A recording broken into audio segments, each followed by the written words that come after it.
Hello everyone, what's up? Welcome back to my channel. My name's Emma. If you're not already, you should definitely subscribe down below.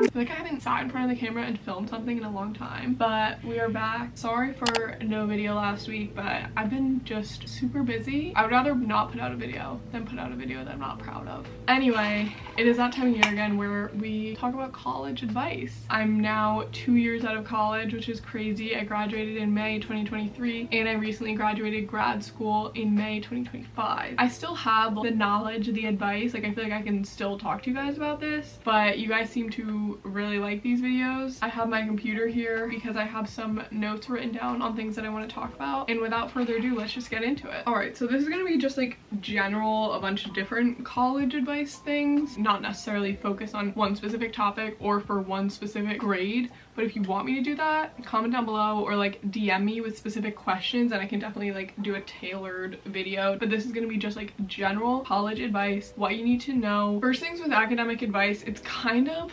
different than high school in terms of like you have to be more on top of yourself to do your work. So there's no one there that's gonna like monitor if you're doing your homework. A lot of times professors will give you assignments like at the beginning of the year, like they'll give you the syllabus and it'll have all the due dates for everything and you are responsible to have the stuff done by then. Sometimes if they're more hands-on, they will check in and be like, oh, we have this thing due next week, how's everyone going with it, whatever, but they're not going to be there holding your hand and reminding you that things are due all the time. So you have to be on top of that. So I would say get a planner, use Google Calendar, use your phone reminders, like whatever works for your style best, and just do something where you like go through the syllabus, write down all the things so that you don't forget, because there probably will be times where you'll forget. You can have less incidences of that if you mark everything down and know when things are due ahead of time. For like rate my professors, I did use that for some classes, but I also went to a smaller school, so there weren't a whole lot of reviews on there. I went to the University of Scranton for undergrad and then I went to Clark University for grad school, both pretty small schools, so not a whole lot of information online about specific professors or classes, but I would say use it with caution because people that write on there either have like a really bad or a really good experience.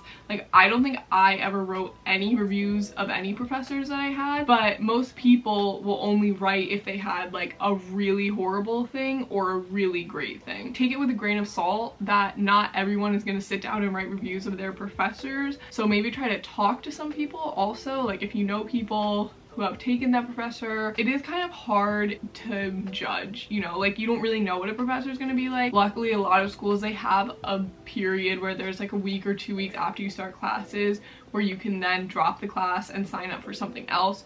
So if you really don't vibe with the person, I would recommend doing that. I would also recommend going to office hours. I feel like this is so boring, but I did this more like first and second year of college because you want to get to know your professors, especially if you're at a larger school. If you form a relationship with that professor or TA and they know you and you talk to them about what you're struggling with or what you think you're doing well or ask them for advice, I think it goes a long way in terms of how much you learn and like interact in the class, but then also maybe they'll be more lenient with like grading and stuff. I mean, that's not a guarantee, but I feel like it's also just a good rule of thumb is to get to know your professors because you will be having a class with them for a semester or possibly longer. Okay, let's move on to like social aspects. So my school wasn't a huge party school, but it's definitely hard to find a balance between staying in every night and sitting by yourself and watching a show, which trust me, I love to do that, but also getting to experience new opportunities, get to meet new people.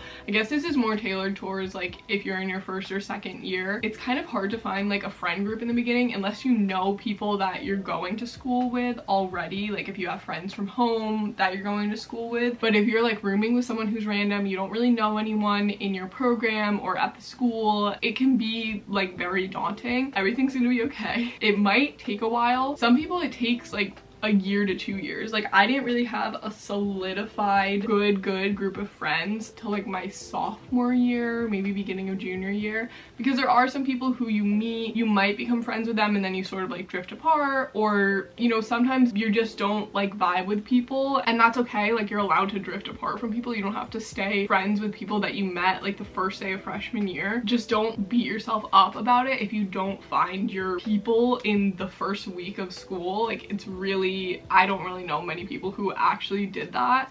So I'd say that's definitely in the minority, but you have to find a good balance between saying yes to things and saying no, because obviously you want to say yes to experiences where you get to meet new people. Maybe you go to new like club meeting and meet people, or maybe you go to an event for your major and you meet people, but then you also have to know when to say no, in terms of like if you're really burnt out and someone is asking you to do something, you're allowed to say no and say like, I'm gonna pass on this one, but I will be there next time. Or like if you have a really big assignment, like you should obviously favor that over like going to hang out with someone, at least in my opinion. You have to like do things for yourself, but you can't be so like protecting your peace that you never go out and never meet anyone. And I'm going along with that, like everyone is in the same situation. Most people, this is their first time away from home for an extended period of time. Everyone is in the same situation. So if you see people acting like everything's fine and like they're amazing, they're thriving, maybe they are, or maybe they're not and they're just like faking it. Don't feel like you're the only person who might be feeling lost or homesick. Again, everyone is going through the same thing. You are not alone in that situation. Talking to people can help. Talking to friends, talking to parents, talking to a therapist.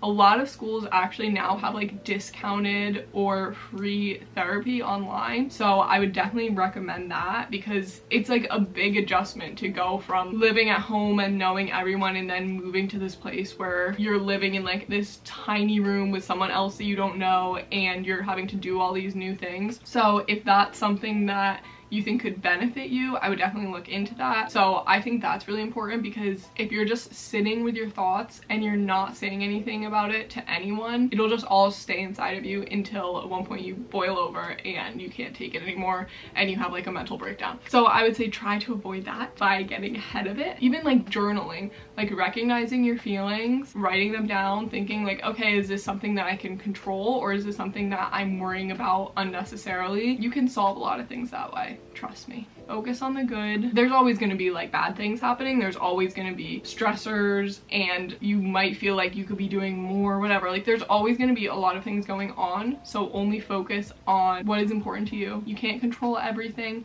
That's something that I have to tell myself all the time, like when I'm stressed. Okay, my camera shut off because I was recording for too long.